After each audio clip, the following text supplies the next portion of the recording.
chances are you've heard of Nepal. The world's highest mountains. Some may say the kindest people and incredible wildlife. And you've probably also heard of Everest Base Camp. But have you ever thought about the people that live alongside that track? The monks, tea house owners, and even school children that call this place home and allow us travelers to visit their incredible backyard.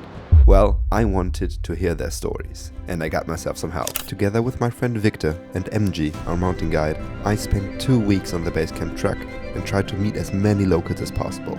I wanted to discover how they live, how their lives have been changed by the popularity of the region, and this is what that looked like.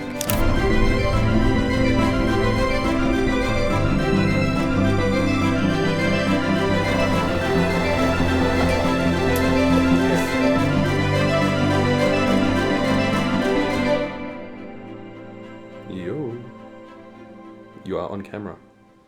No, I'm not. You don't have the right to film me. Hello, and welcome to the behind the scenes video of our trek to Everest. Let's go! At this point, Victor and I had not seen each other for over a year. Pre-production took place with Victor between Australia and Belgium, our partner in Nepal, and me mostly in New Zealand. We had prepared as best we could, and though we had amazing support from our local partners, I was very, very nervous. I had just finished guiding a 10-day group trip through Nepal, was running on very little sleep, and just remember thinking, if I could just manage the next 48 hours without major problems, that'd be a dream.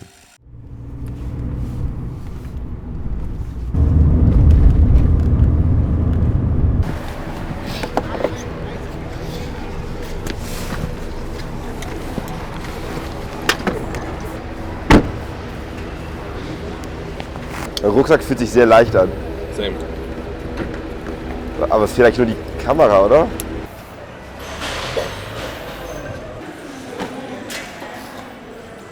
Okay. How you doing? Excited! Let's go. So we've actually been told yesterday that we have a little surprise. We're not going by plane as planned, but by helicopter, which makes me even more excited. This is good. We've been waiting for this for like a long ass time, and for a very long time it was this thing that like I looked most forward to, a thing that I felt partly overwhelmed and challenged by, and now it's here. It's a very strange feeling to have the thing that you've been working on, the thing that you've been dreaming about, and the thing that seemed always to be pulling you forward have finally be here. But it's good. Feeling good. That's a happy man. Thank you.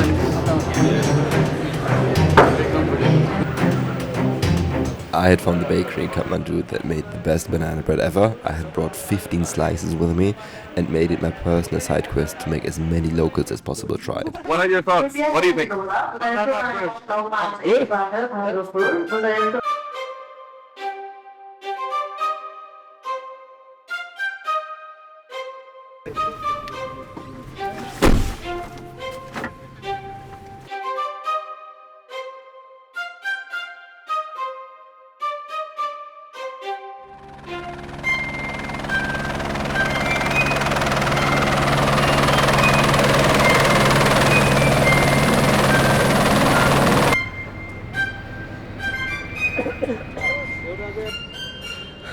And this moment here already made it worth it, because when I was in New Zealand, I saw these helicopters flying through the valley, and I always thought like helicopters are kind of like the closest thing we have to like some alien spacecraft, because like what looks more out of this world, like a plane or like a flying insect? And this makes me like giggle like a little kid. It's so cool.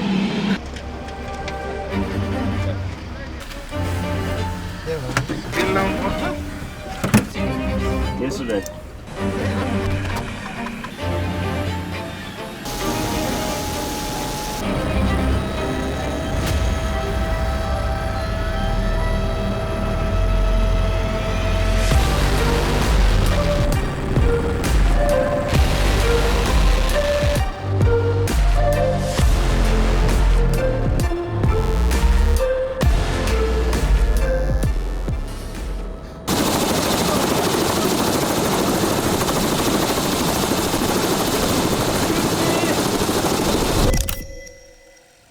We arrived in Lukla, sitting on 2,800 meters of altitude. It's the largest village in the region, the last place where meat is definitely safe to eat, and the start for all hikers going up towards Everest and the surrounding valleys.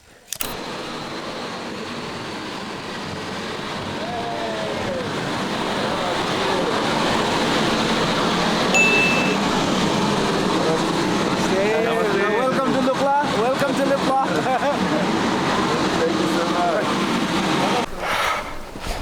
Alright, we're making the first steps through Lukla. We're going to introduce all our crew later.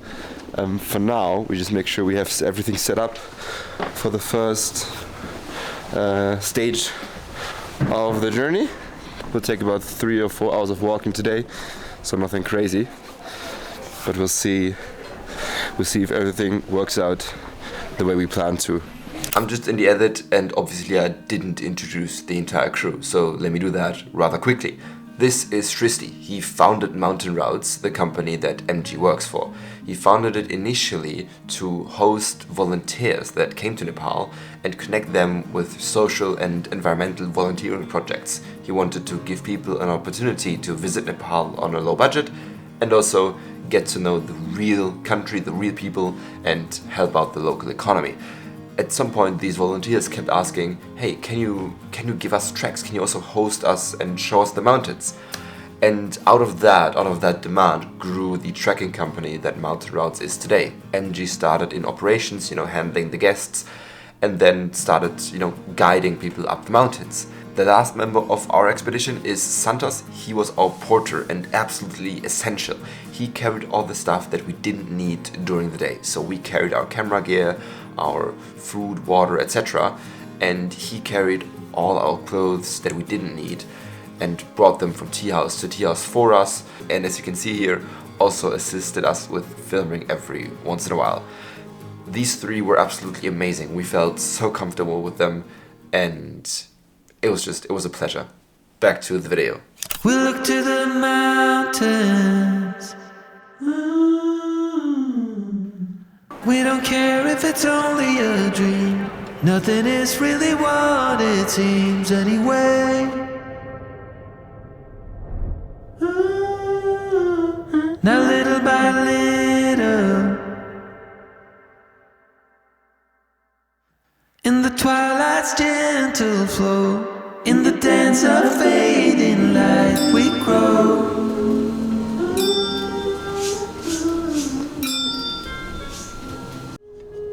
Can you directly connect to your device to transfer your data? These, yes, but only for photos. Hard drive, like hard drive? SSD no. drive, right? No? You have to... You need a computer, yeah, only photos. Oh. But Yeah, we can walk on water. I've been waiting for this moment, by the way. I'm honestly quite curious to see how it looks as well. You want to put in the charge for a while? Another shrug of the shoulders. I guess I'll be walking on the rain. Still stuck in traffic? You, but then you were mine again.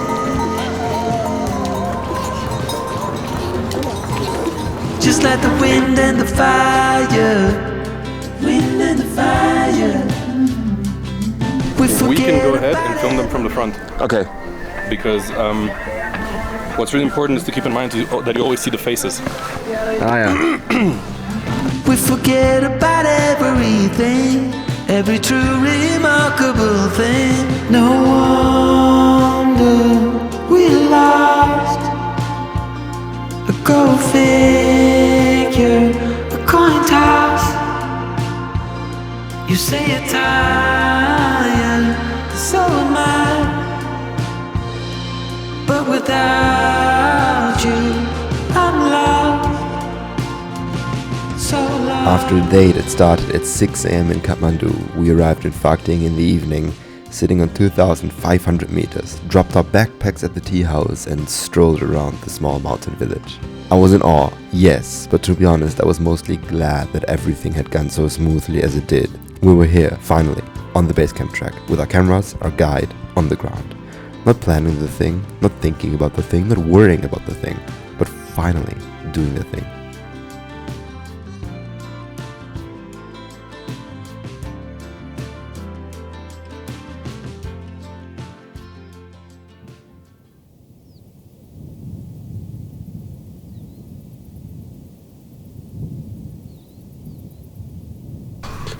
The best part I've just noticed about waking up in a tea house like that is how easy it is to get ready. Like, you sleep in thermals, and you just have to put on pants, put on a sweater. You don't shower because towels don't dry, so maybe you like wash quickly. But that's it. You're literally ready in 10 minutes. Or you take wet wipes and you cover them off your body. And then you make it 15 minutes. Good morning. This morning we experienced life in the Himalayas for the first time. The morning fog hanging in the valley over the villages that just wake up.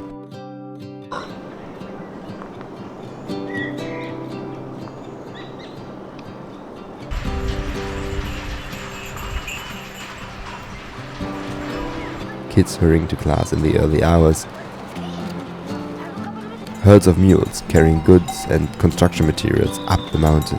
Locals picking fruits from nearby trees, and MG and Tristy showing their camaraderie, always happy to lend a hand.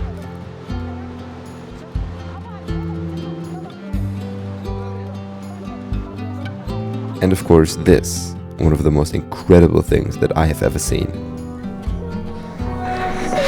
Even in Nepal, we're hearing, because they're playing bangers from 2010. Yeah. This is so good. By the way, this is absolutely mad. Like, you see this? What he's carrying there? There are a lot of people like this on the track right now. They carry the exact same thing. And when I first saw them from a distance, I thought it was some woven wood. But it's metal rods. And they're carrying construction materials on this track probably for days. It's maddening to see.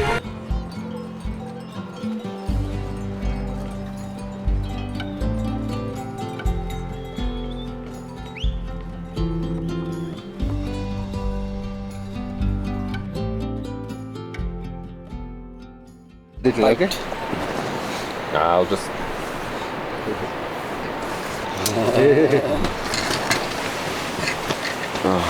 What are you eating? Dal bhat. Okay, bon appetit. Let's go. You too, thank you.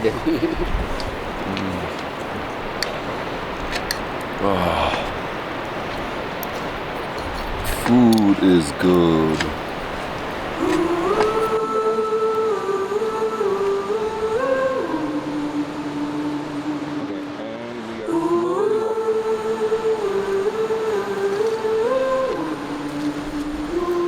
Wait for the wind, wait for the night. Stand here a while, take a little time.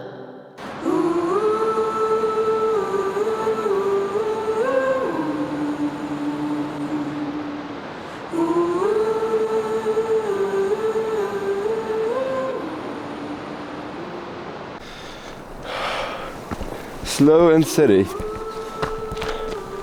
Slow and steady. We're getting... Oh, holy shit, look at this. Look at this. Slow and steady. We're getting to the... Sorry, we're approaching the second... the end of our second day. We're climbing now up to Namche Bazaar. It's basically just stairs and uphill for the last 2 hours. And we're gonna end the day on 3,400 meters. And then tomorrow we're gonna have 3,400 is Namche, and then the tea house where we stay is a bit further up. So we take a break in Namche Bazaar and then we go up again. Whatever. Yeah, okay. Then even a bit more. Today was really good. We experimented with different setups. Had the gimbal out in the beginning, then switched to the big cameras again. But to be honest, I'm kind of looking forward to a bit of a break tomorrow. Getting like, yeah, mentally but also physically acclimatized to the mountains, and being able to dive a bit more into the story, because we have like amazing visual shots, and then tomorrow with no place to sleep, or no place to reach for sleeping, we're gonna focus a bit more on asking first questions on camera and doing stuff like that. Yeah. How are you feeling? Feeling pretty good about today. What's your favorite color in the alphabet? You. Ah. Alright. Get the fuck up.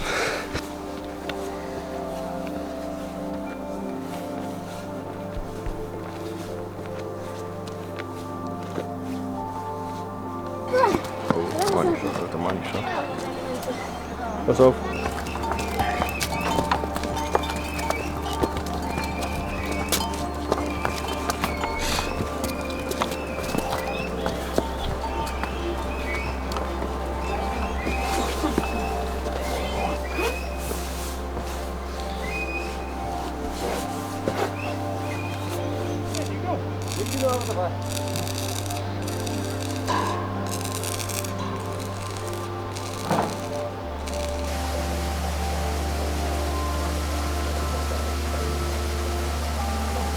This evening we'll be sleeping in Namche Bazaar.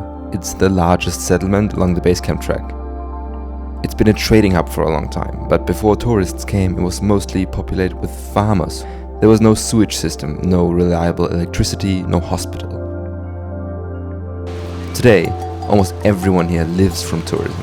Shops and restaurants are everywhere, and it even has healthcare infrastructure, a school and a bar with live music. We're staying with a friend of MG in a small family-owned tea house. On our journey back, we will interview the owner and accompany his daughter to school to find out how the day-to-day life actually looks here.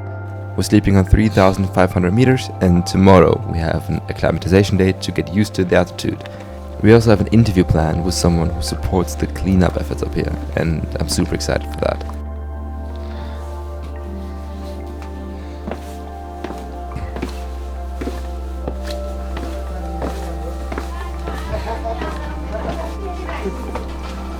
Hello. Hello.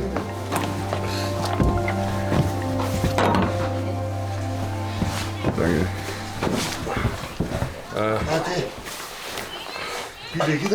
Day 2, done. Yes. Hi.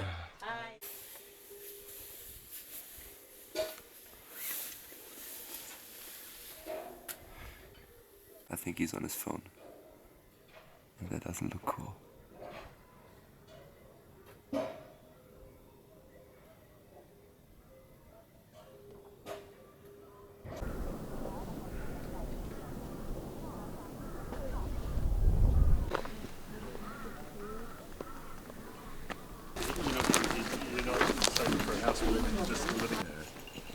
Enjoy the VR, summiting Mount Everest. Oh, yeah. MG, what do the mountains mean to you? So, mountains for me is one of the beautiful creation of nature. Very much important to share all those stories to the new generations in a very like in an informative way, or more in a boosting way, I would say. Is it good, or shall I do like? Is it like?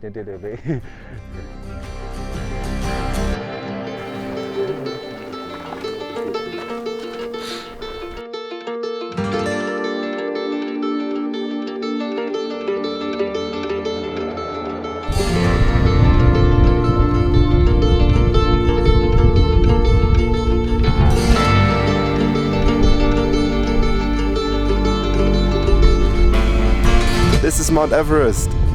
Right there. That one is Everest. So this strip of land you see right here used to be an airport where small planes would land and take off. It's not anymore. It's so crazy. Now it's basically a helipad.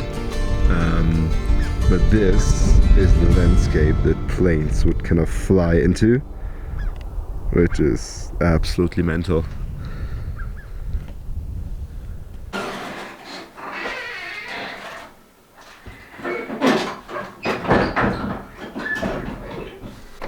Proud of your creation, Simon?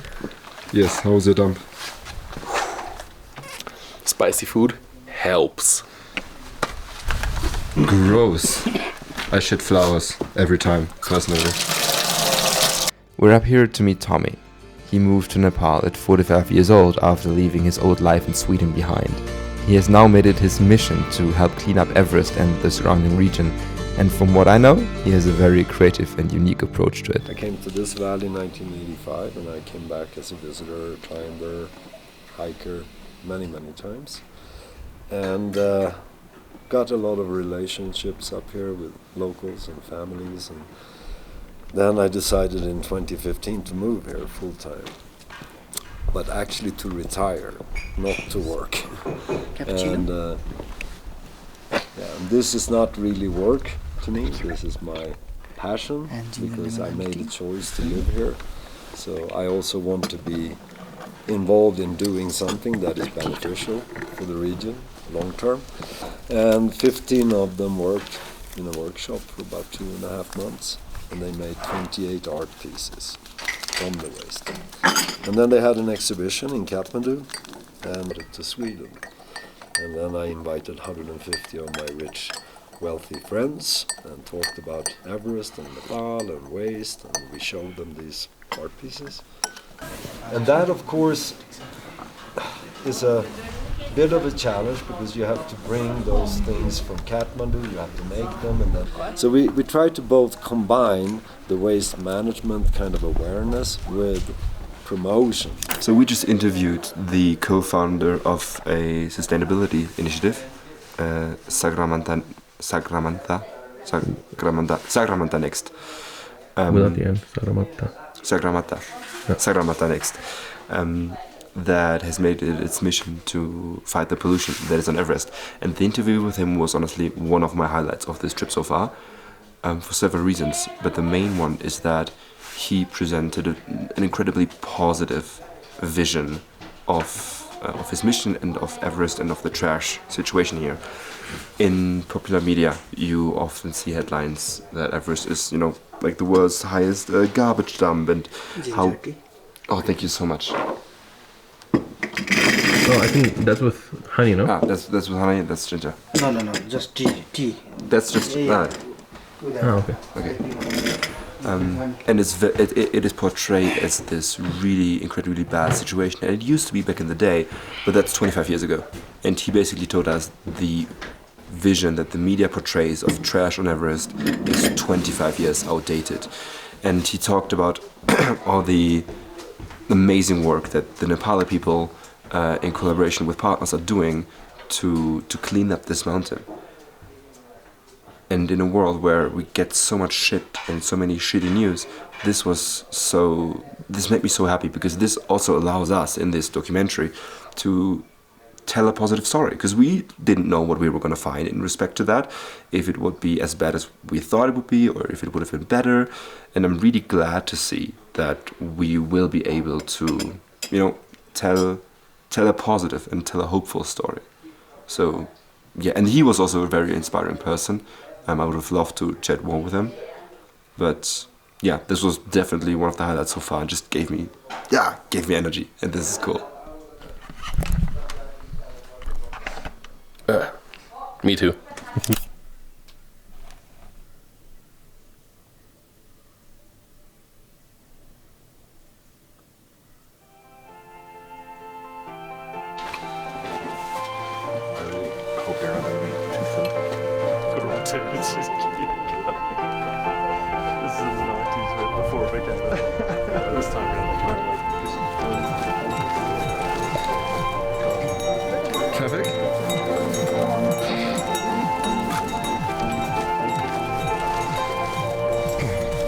So today we put the documentary sort of on pause, not really, but we're focusing a lot more on the content and social media side of things, because we're not just here for fun and for the documentary. We also have to kind of, you know, finance and provide shorter term tangible value to the company that brought us here. So we're going to make a collection of social videos for them, and this is kind of what we're focusing now. Actually feels quite well, you know. We can carry a bit lighter, don't have to carry the FX6 for Vic, and just, you know, fuck around a bit, have some fun with videos. Because we're also having a pretty big hike today, so yeah, a bit more lighthearted, and I think that's good. We made a lot of progress on the story side of things yesterday, and that allows us to have a bit more freedom in the way we shoot things now. So yeah, focus a bit more on social content, on shit that just flashes you, looks good, and it looks good. So let's go. And get faster. Wave and then walk away.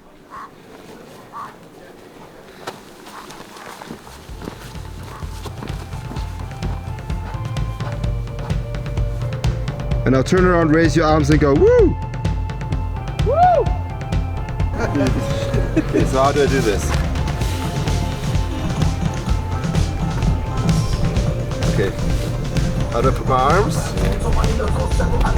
Bend your head, lift it down. Bend your head. Like this? Yeah. Okay, now we walk. Oh, wow.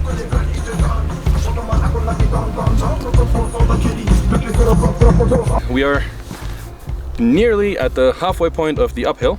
It was definitely not the easiest part of the route, but I think, you know, we found a good pace and are managing quite well. So we're going to be heading to Tengboche first, where we're hoping to meet some monks and have a talk with them, see a bit how their life is up here in the mountains. And yeah, we're going to stick around there for a while, and after that we're going to go to Tengboche another couple of hours, so hopefully we get there before nightfall. But if we don't, it's fine as well. Yeah, definitely, we'll make it. We did, in fact, not arrive before nightfall. Yeah. Oh well. Welcome. Thank you.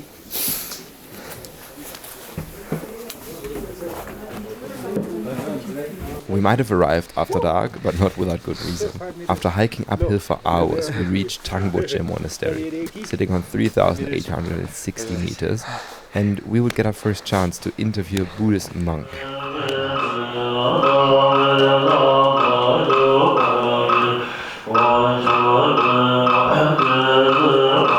They're tourists come, right? So they have to pay certain fees, right? So, and then with that fees, they can help all the students for study, clothes, and foods, right? So, which is one of the, what to say, important for them, right? Think more like with the ambience.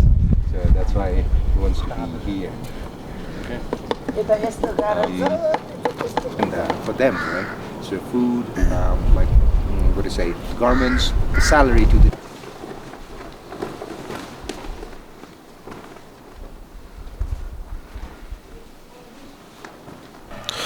Okay, we just interviewed a Buddhist monk that lives in this monastery here, all the way up on the mountain, and we wanted to ask him about his life and about how the tourism has changed how the monks live and how he operates. And it was quite interesting because like he was 20 years old, so a couple of years younger than we both are. And his lived reality seems so different from what we know. And he actually, to my surprise, he said that, you know, tourism is a good thing for these monasteries because they don't really have too much of a negative impact, but they bring a lot of revenue, they bring a lot of donations and entry fees, and this is by now the main source that these monasteries use to finance themselves. So it's actually quite comforting, you know, to hear that tourists bring them a lot of opportunity. So that's really good. And at some point he just like asked, you know, where can I see this movie that you're making? And he pulls out a phone, like an iPhone. And it was funny because yes, obviously they have technology, but you don't expect, you know, monks to like be on Instagram. and I guess now I have an Instagram follower, that's a Buddhist monk in Nepal, which is kind of cool, but also, you know, you don't expect this.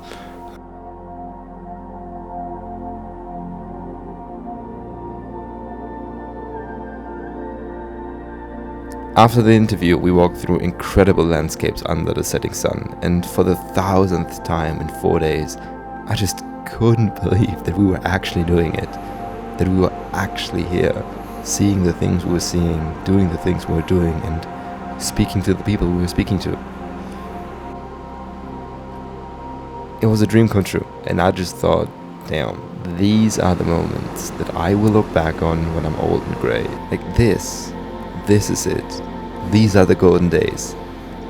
And I tried to burn what I saw into my retina to make sure I never, ever forget it.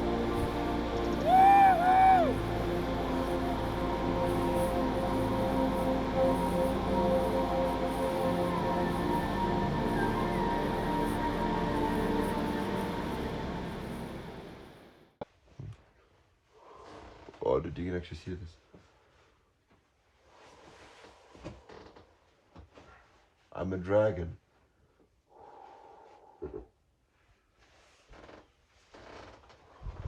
Ey, war die Toilette eingefroren, als du da warst?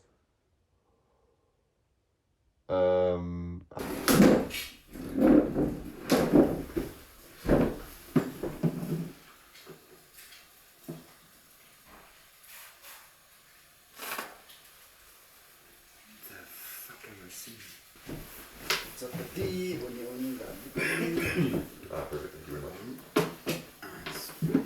Thank you so much. One of my greatest pleasures in life is poking my friends in the butt. No, I knew this would come. No. You shall not pass. I'm gonna get you.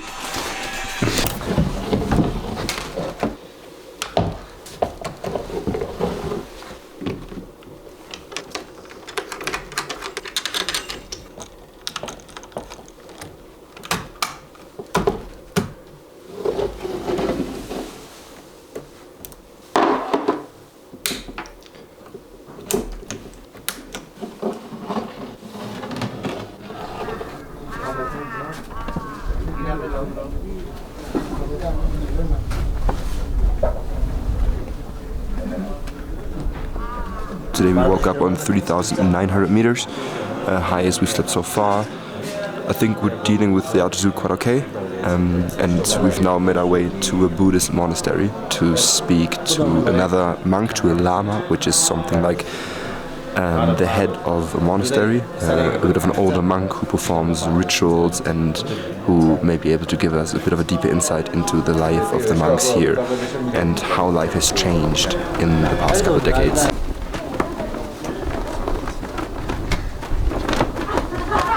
So the Lama is in prayer at the moment, and we'll have to wait a couple of hours until we're able to speak with him, probably like 2 or 3. He is, after all, a very important person. And we're going to use that time to shoot a bit of B-roll, so shots that are going to be laid over music or a voiceover in the eventual film. And yeah, just take a bit of a walk around the city with the camera. I'm not going to lie, a bit nervous about interviewing him, because he's this spiritual teacher and very admired by everyone here, and I want to ask him good questions, but this is kind of what I like doing. So yeah, very excited. We have a couple hours to prep, and well, the scenery could be worse for this kind of endeavor.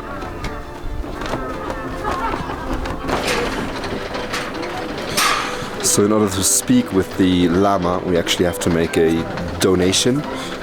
We've got 2 envelopes where we put some money in that we're going to offer him. And then we also have to offer him silk scarves that hopefully he will give them back to us and put them around our necks if he accepts our offering and agrees to speak with us. So yeah, hopefully I'm interviewing a Lama today. Let's see how this works.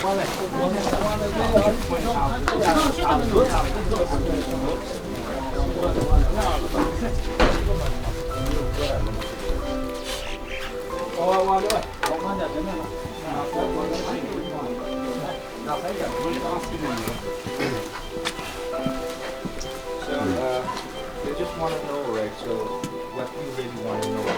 So, you can just give me a quick idea, like, what do you really want to know? So we want to know a bit about how they live here as monks, what their life is like, and then how they become monks, and also how their life has, changed in the last 20, 30 years as this region becomes more developed, and what they think of it.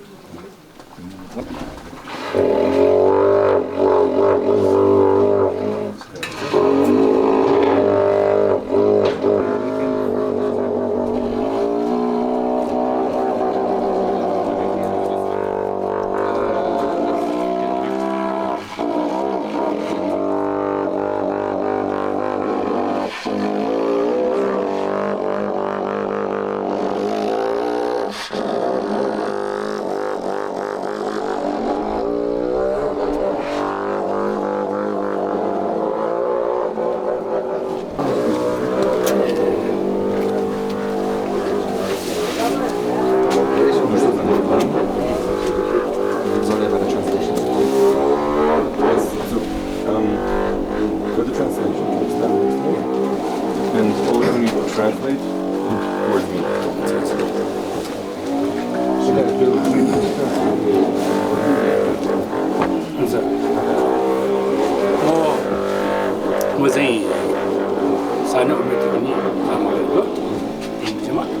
He's telling his beginning of to become a monk.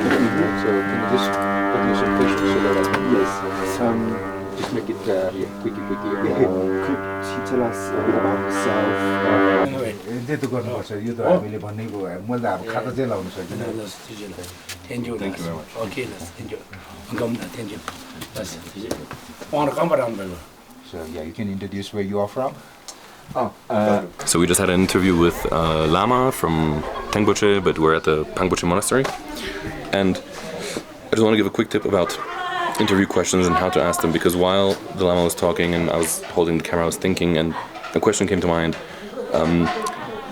Does he miss the old days? But that's not a good question to ask in an interview because it's a yes or no answer, right? So there, the interviewee can just answer very shortly, yes or no, and you don't get a lot of, valuable content from it. So the way I did ask it was, what does he miss about the old days? And there he really started talking and telling us about something that he felt very sad, a custom, a tradition that they had that they don't do anymore because there's less people. So this is just a little interview tip.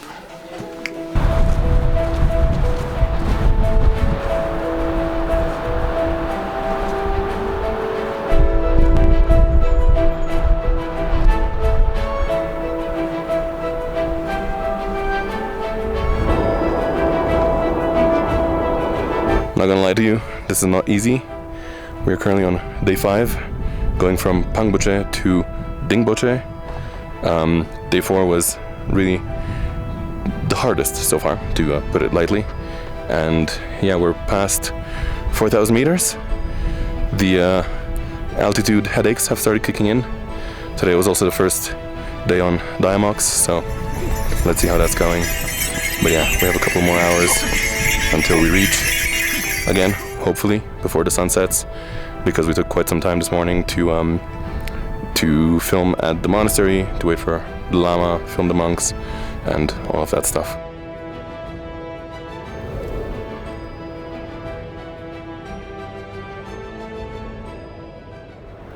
I'm gonna be very honest, today was lots of ups and downs. This morning I was, good spirits, had a good night's sleep, and then after we came back from the interview with the Lama, just plummeted energy levels, and Victor and I were both like, nah, we don't want to fucking hike today, but we will.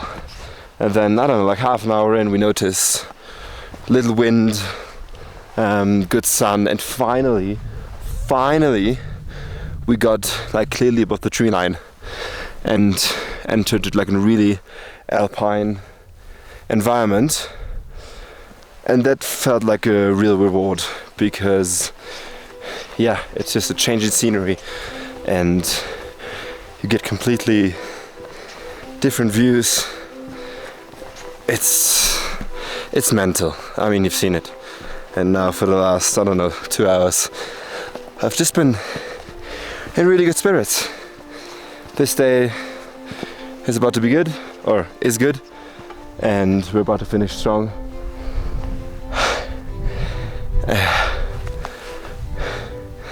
12 days is a long time, and we've got probably like 4 days more to go to base camp.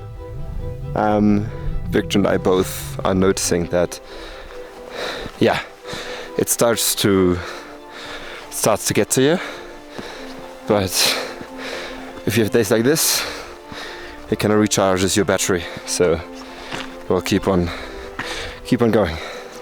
Do you know the scene in Oprah where she goes like, and you get a car, and you get a car? In Oprah? Yeah. Was that Oprah? I know. And you get a peek, and you get a peek, and you get a peek, and you get a peek. Notice it's getting cold, and it's getting darker. I never really heard what you said. You never took the time, but I never listened. As the sun goes down, thoughts fill my mind. Seems like our summer is through.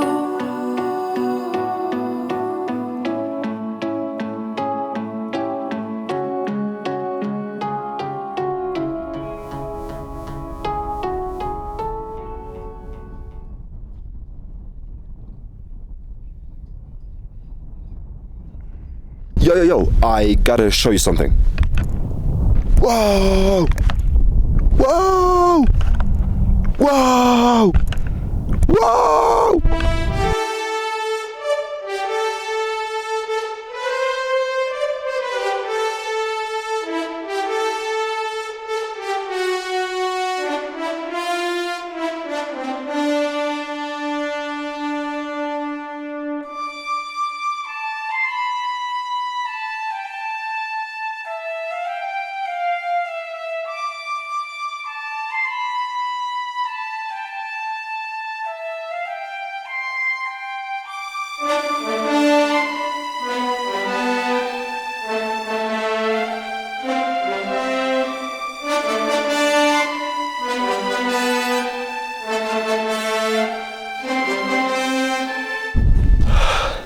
So today is our acclimatization day at Dingboche. Acclimatization just means that you have to get used to the altitude and to the lower oxygen content in the air. We're hiking up now, so from 4,400 meters to about 4,800 or 900 to get acclimatized, then go back down, sleep at 4,400, and then tomorrow we're gonna hike up and sleep at 4,900. But because we've already kind of, you know, been at that altitude, it's not gonna hit us as hard. And to be honest, on this hike, these are the best views we've had. It's indescribable. I mean, you're seeing this right now behind me. Hopefully this is in focus and not me, because this is way better. But yeah, it's insane.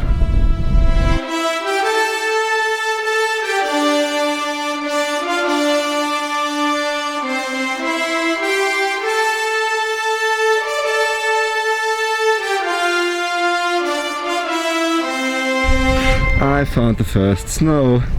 I found the very first snow. It's not snow, it's ice. Ow! Fuck. I was gonna make a snowball. But I don't think this is happening. Okay, I need something to throw at him.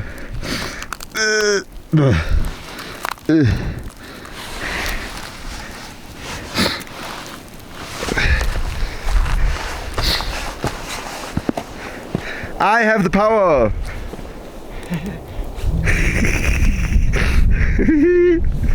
Every evening we receive this warm, wet cloth from the tea house, and after freezing temperatures all day, exhaustion, sweat, and keep in mind, We had not showered in a week at this point.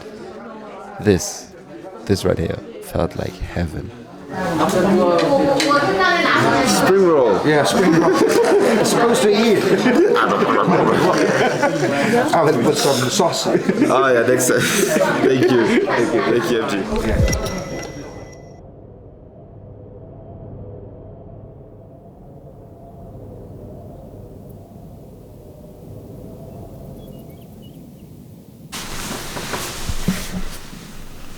Morning. Good morning. How'd you sleep? Good. I wanted to film your story, but you woke up. Sorry to disappoint. How did you sleep? Fucking amazing. Oh, that's good. This morning, the curtains were literally frozen to the window because there was condensation water on the window, and the curtains were frozen to it. Damn. That's cool. That's good. That's cool.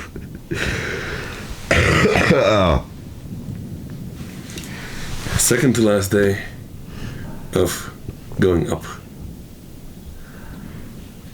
Yes. In Berlin, you best believe I'm gonna buy some more caffeine tabs. Or just drink coffee. Yeah, that too. But like, instead of going for like an energy drink or something, I'll just drink water with a caffeine tab.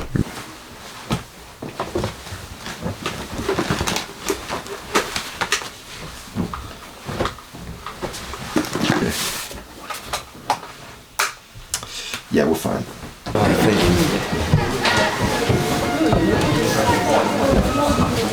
It's cold.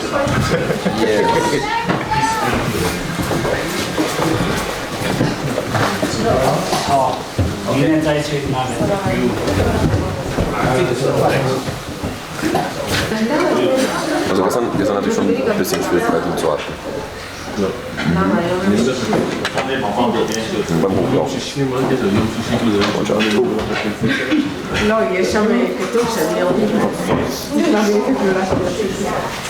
We are leaving our tea house at Dingboche on 4,400 meters today, making our way to Loboche 4,900.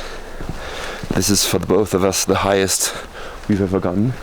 In terms of documentary, the focus is on doing one more interview session with MG to focus on a different aspect of his story and to get a lot of scenes out of this new, really rugged alpine environment.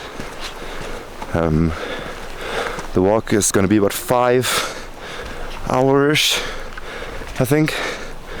But as the altitude gets higher, it also, we also have to take it slower. But that just gives us more time to enjoy the views.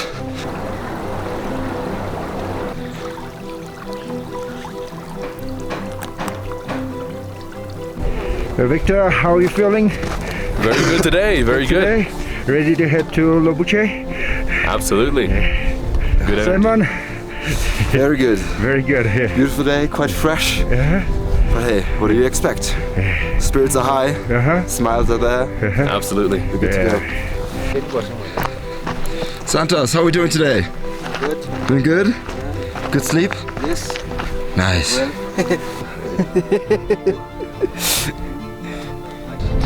So here we actually see 2 8,000ers. We have Lhotse right here and then Makalu right over there. 2 of the highest mountains in the world right there. And this is probably the last we're gonna see of Lhotse for a while, because we're gonna head down there along this this path and then turn over there into the valley to Everest.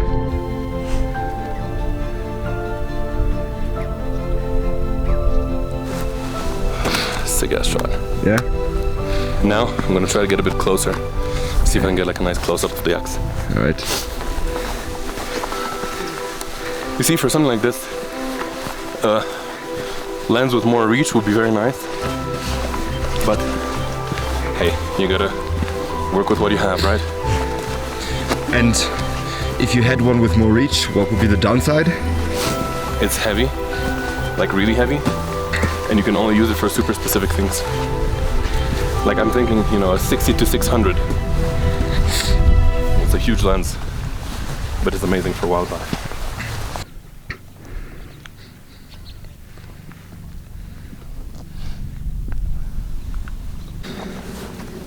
So you see what they're doing here when they're super still like this? They're assessing if we're a threat. Because if we get close to them and then stop moving, that's kind of predatory behavior. And especially if you look at them, they can see that you're looking at them. So that's, again, predatory behavior. They're trying to assess if we're a threat or not. Whereas, for example, when I look down at my camera for long enough, they see that I'm not looking at them, and then they will eventually start moving again. Yeah, filming wildlife is just amazing. It's wild.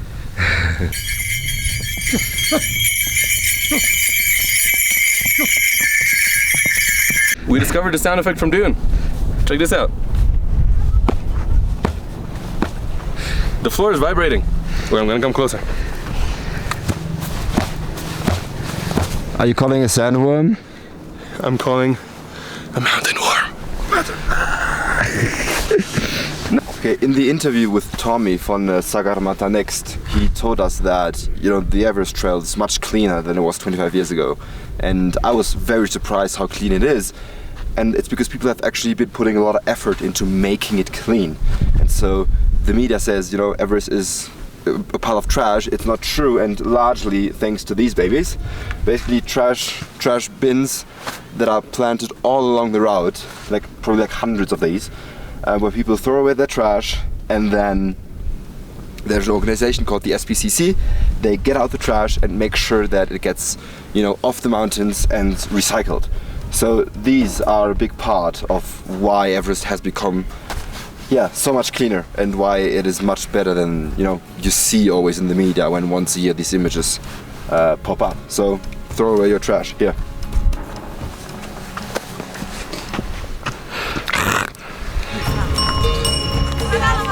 Hello, sir.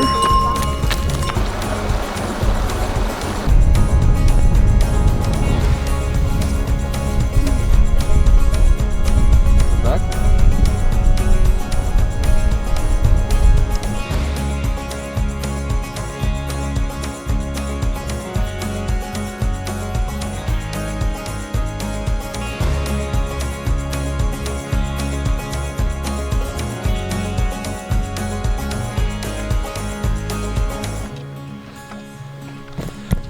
And by now, we should have crossed 4,850 or something meters.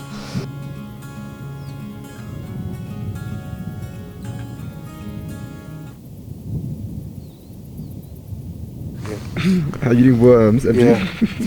So being a guide, yeah, you got a chance to try different varieties of foods, snacks. Pretty tasty. Seems like a shrimp.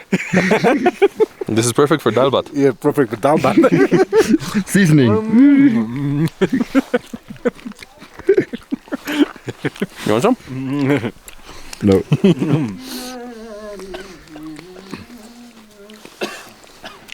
Chili lime. Very good. Very good. And go.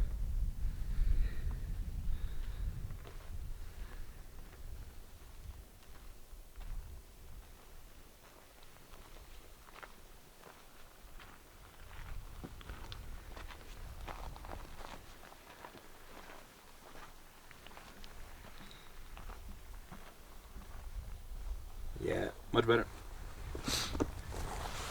Happy? Manual focus over autofocus. Every time. Okay. Oh yeah, this is sick. Just at the corner. So we go like this and then like this? No. Just you see a height, a little bit above. Yeah. People walking.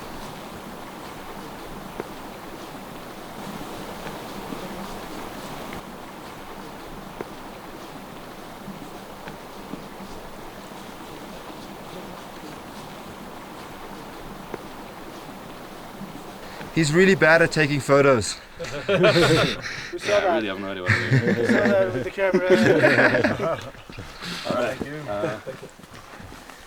Thank you. No problem. I'm just carrying the stuff you're doing. Yeah, welcome to Lobuche. Thank you. Welcome, guys. 4,900 meters. Yeah, we set up a new records today on day 7th. We are at the elevation of 4,900. Well, let's see. Let's see, right? Indeed, 4,925. 925. Let's fucking go. Yeah. And I set a new speed record. Yeah. 13 minutes per kilometer. All right. Welcome to Lobuche. No bargaining. For prices, they mean? Ah.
The next one for you. I see before shouw is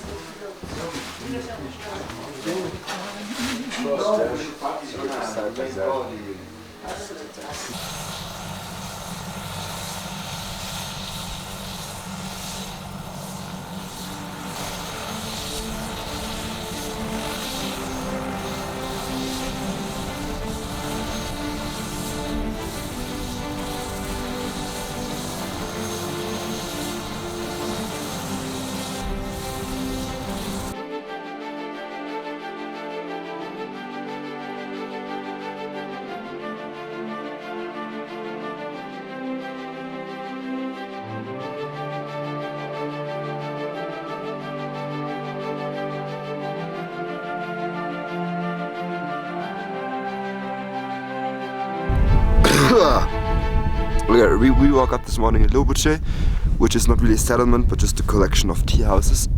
And yeah, the landscape pretty much looks like a barren wasteland, but with mountains, which is cool. Now is the first time that I really feel the altitude getting to me. Breathing is a little harder. Slept maybe like 3.5, 4 hours tonight. But today's a big day. Today is a big day because we're going to be securing our highest altitude of the entire trip, which is not base camp, but a hill that gives us an incredible view on Everest at sunset. And so we really want to do that.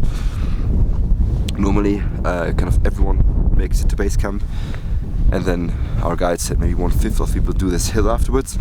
We're going to do the hill before, just because we need to align our schedule when we are in certain places with the lighting conditions at this time, for filming purposes obviously. So we're gonna head up to I think 5,560 something meters today, and then do base camp tomorrow. How are you feeling? Oh, I'm feeling pretty right now. Had a massive headache last night, but right now it's going quite okay, and I'm really looking forward to the summit later on. And I think what's also really nice and important for the fact that we're doing the summit after already hiking today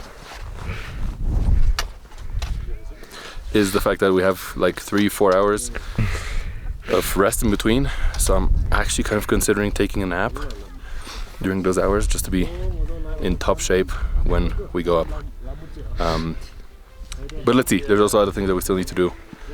So right now the focus is on getting to Gorakshep as fast as possible so that we have the most time to work with. Let's go. Let's go.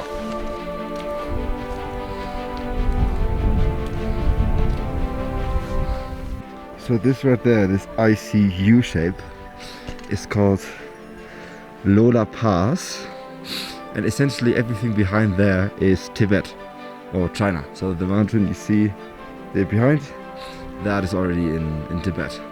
We're really on the edge here.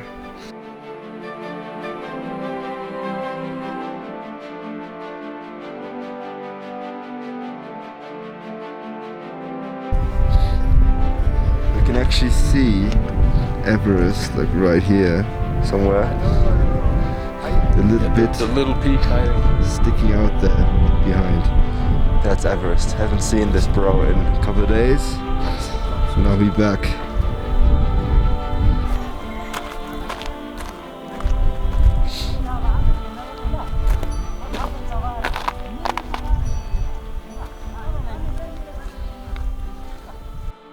This meeting could change a lot. It sounds like you expect the meeting Oh, shut up. This meeting could change a lot, and it's super important, and I am late. Dude, I can't believe we're actually doing this. I mean, this is insane. This is crazy. But I'm so looking forward. This is the stuff that, you know, you hear from someone else and you're like, oh, that's like, this is so sick. But now we're actually, like, we're gonna be able to do this, and we're gonna be able to look back on this at some point and be like, yo, remember when we went to fucking Everest? Like, and all of it started because I sent a WhatsApp message. I was sitting in this cafe in fucking New Zealand, and I think I sent 6 emails and a WhatsApp message. Nobody responded. Nobody. Just this one person responded to my WhatsApp, and like that was Tristy.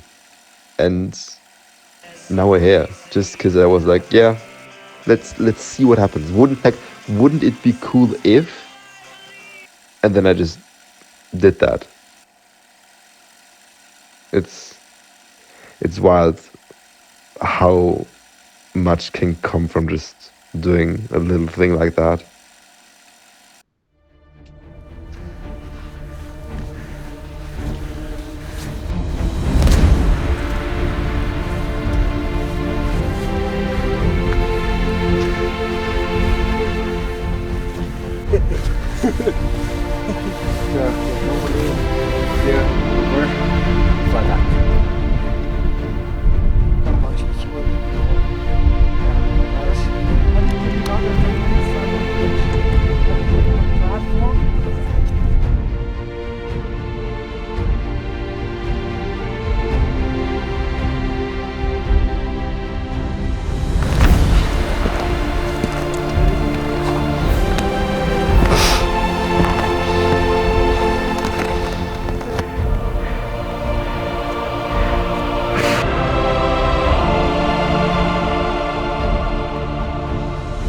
Hey kids, behind me there is Mount Everest.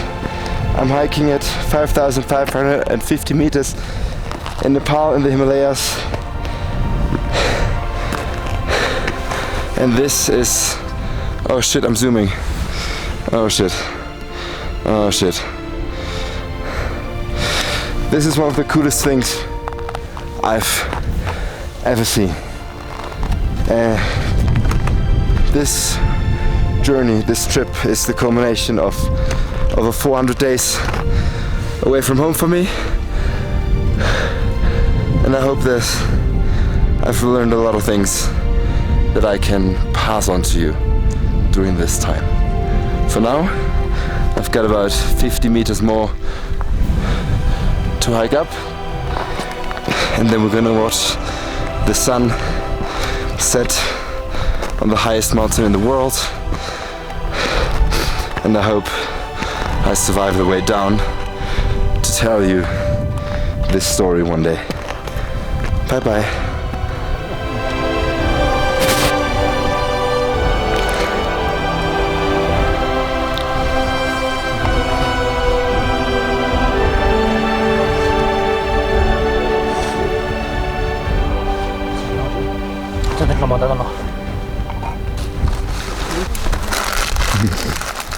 Snacking. Some snacking? Yes. These are also famous in Nepal. We're having Wai Wai. One of the best snacks for Nepali people. Yeah. Thank you. It's good? Yeah, it's really good. It's really tasty. I like. I used to have this when I was kid. Yeah? Yeah, even in school, even in the college, you know. We used to have that as snacks always. Right. As always. Now I'm 30, so still I'm having this more. Yeah, a bit. Thank you.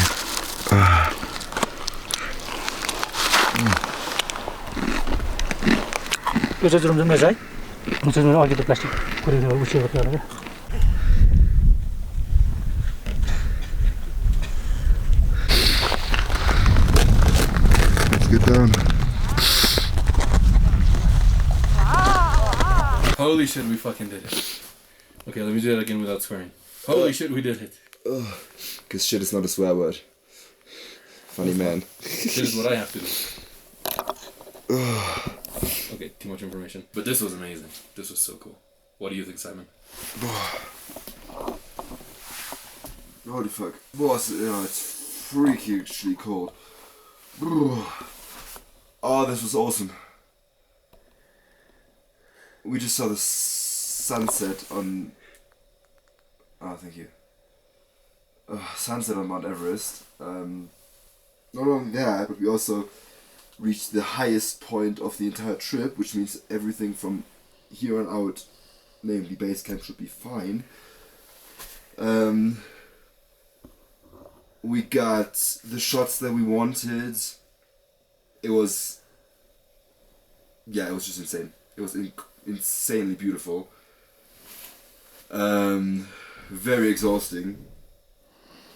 Quite sketchy as well. But honestly, I'm super happy that I made it to the top. This was like a... I wanted that win, and nothing was going to stop me from getting there. I really wanted that. Some Nepali guy gave me like dried instant noodles as a snack. No, but I'm super happy. We got the scenes from MG that we wanted. We challenged ourselves both to our highest ever altitude in the fucking cold and still keeping our heads together to film what we needed and to get everyone down safe, which is the most important thing. So, oh my god, yeah, very, very happy. And I think from now on, the only hard thing we still need to do is get up tomorrow and go to base camp. And I think then we should be good to go. And I think what's like really beautiful about these moments of like when you know a sunset goes by so quickly. The sunset goes by so quickly, and so we had all these shots planned, and like it's a bit of chaos. It's a bit hectic, and then you still get the shots you want, and that's just so satisfying. So, yeah, really happy about today. I didn't quite go all the way to the top because honestly, we're a bit underprepared for the ice we encountered. Oh yeah. And for me, it just wasn't worth risking the big camera. Fair. Still made it to 5,580 meters. There you go. And Simon made it to 5,600. This is so sick. Hell yeah. Like this is the type of shit that we wanted to do when we said, hey, like, let's go to Nepal. Send it. Let's go to Nepal together. Yeah. And here we are. Here we are. Doing it. Oh, and yeah, don't tell Mom about today. It was a bit sketchy. I hope we don't fail to see the beauty of being free. Don't forget what you love the most. I just wanna keep you close. So we have to give it one more try before the idiots are taking over. They're caught up in the race of wanting more, and we can tell one from the other. No one can tell you what they're running from. No one knows anymore. What's it for?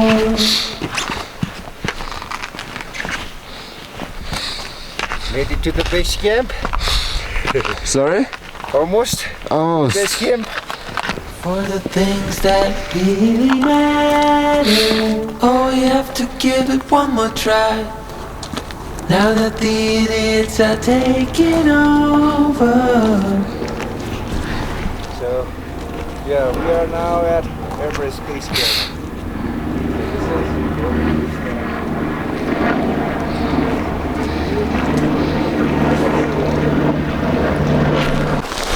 We made it to base camp. Woo! Just shooting some photos for a guide and for the documentary. It is beautiful, and after so many days of hiking and trekking and not sleeping well, it's relief and happiness. Up at Everest? It's almost an unbearable cliche to say that the journey is the destination, but it feels like for Everest Base Camp this is even more true than for everything else because, well, there really ain't that much to see. Outside of climbing season, it's a big rock on a glacier, some prayer flags, and that's it. Impressive, sure, to stand among these giants and realize how small and insignificant you really are, but mostly I was just freezing my toes off. To be honest, I don't know if it was a natural reaction to the challenges of altitude, the freezing cold and the ongoing exhaustion, or a weird artifact of my relationship with success and rewards, but I felt relief rather than happiness or joy when we finally got to base camp.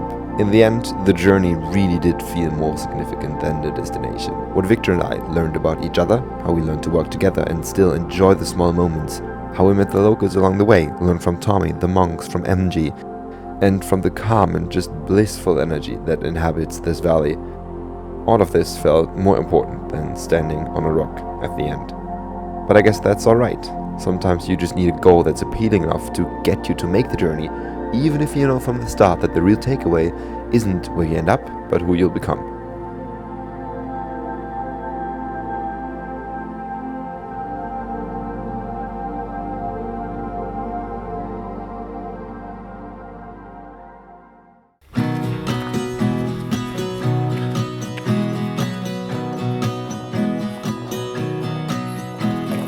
Putting our life in boxes, erasing the memories so you won't notice. I'm taking the time to focus. You're by yourself, I'm by myself. We descended in 2 days, what took us 9 days to hike up.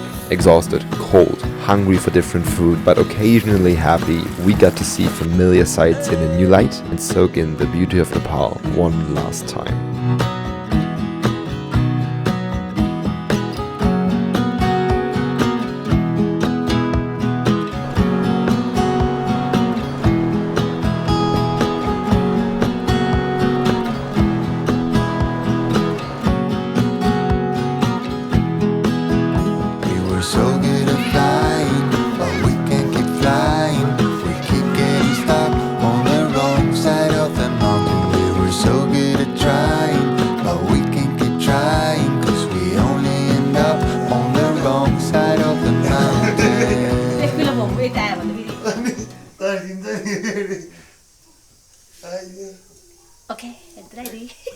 Yeah.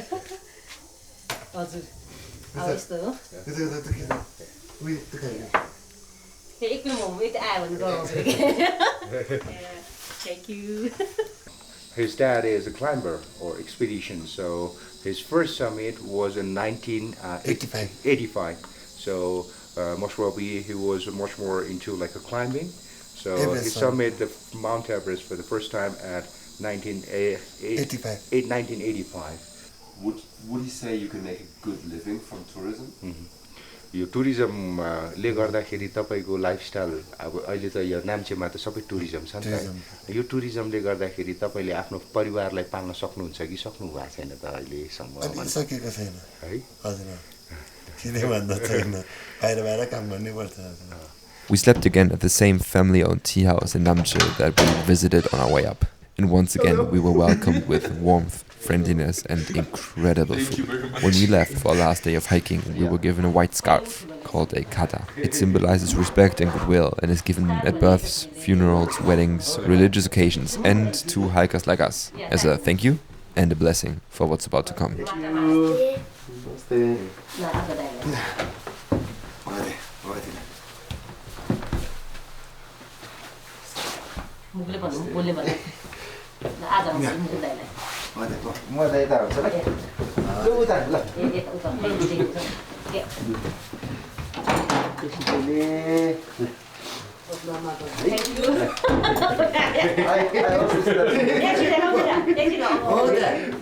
Thank you. A lot of sweets. Now run.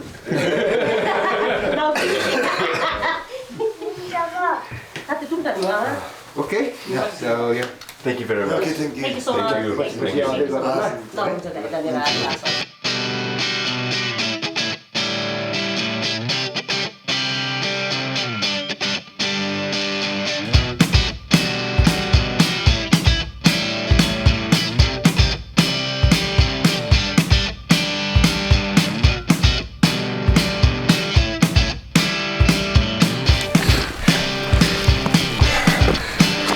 would say that was a pretty good time.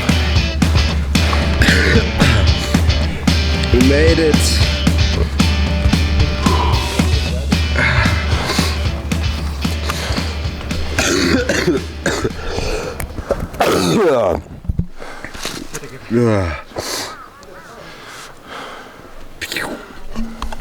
Alright, so if you remember, right in the beginning, I filmed this building because here I said, okay, this is a cool initiative where you can take down your trash. Took down some trash and now we can actually give it back. Again, then you'll get the souvenir. Oh, cool. Thank you very much. There's still a bottle cap, right? So which you'll be taking back home. Oh, nice. So you get a little thingy that says thank you. It has an image of mountains on the back. Recycled plastic. Thank you very much for Thank you. That's yours with the Mount Everest. So yeah, lucky to have this. So be a responsible hiker or trekker. Now time for buffalo jerky on the way. Yes. Are you excited for buffalo jerky? Yeah. Buffalo jerky. So momos. It's been almost like 12 days we have been walking like a mule. Now it's time for buffalo. Okay. Can we get all three of us in? Yeah. Somehow? Yes. I think so. To a successful trip. Yes. And today's last run. Yeah. All the way from Namche to Lukla. Cheers. We made it, yeah. Cheers. Yeah. Cheers. Cheers.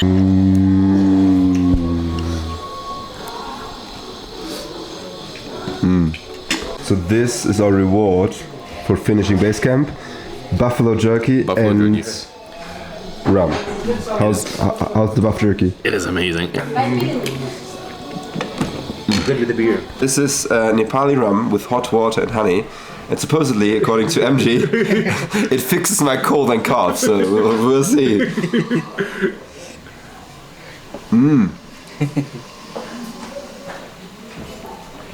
This is very good. Wow. This is rum and sweet and warm and if I really could add like some cloves and cinnamon, that would be one of the rum punch. Yeah, that almost smells like Christmas in a glass. This is like the Asian version of Glühwein. This is like the Asian version of Glühwein. It feels like. Or the Nepali version. Yeah. Especially while you are in the mountain, a colder region, so this is the one of the remedy. Oh damn, this is something you drink like all night and you don't notice anything, and then you stand up from the table and you're like, oh.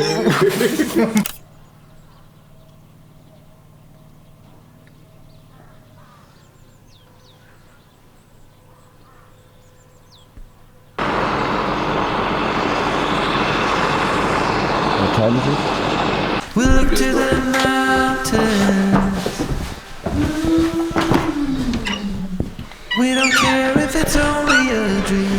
Nothing is really what it seems anyway. Hello. Good morning. Sorry for your rush. That's all right. Because yesterday they call us 7 o'clock. Now there nobody, some didn't show up. Are you ready? So I just called you. Okay. So, it's always better, you know. You never know. Just leave the bag here. Ale. In the twilight's gentle flow. Yeah, winter's up. Gonna say goodbye to the mountains, at least for the time being. Okay, you can turn around again. In the dance of fading light we grow.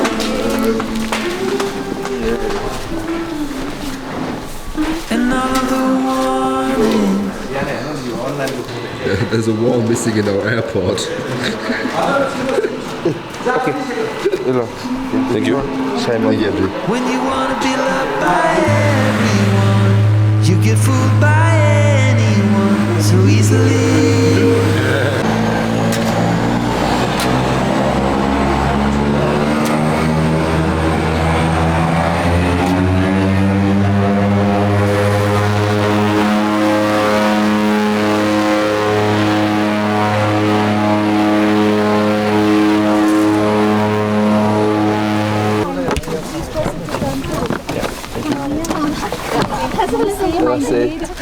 Please proceed to front row.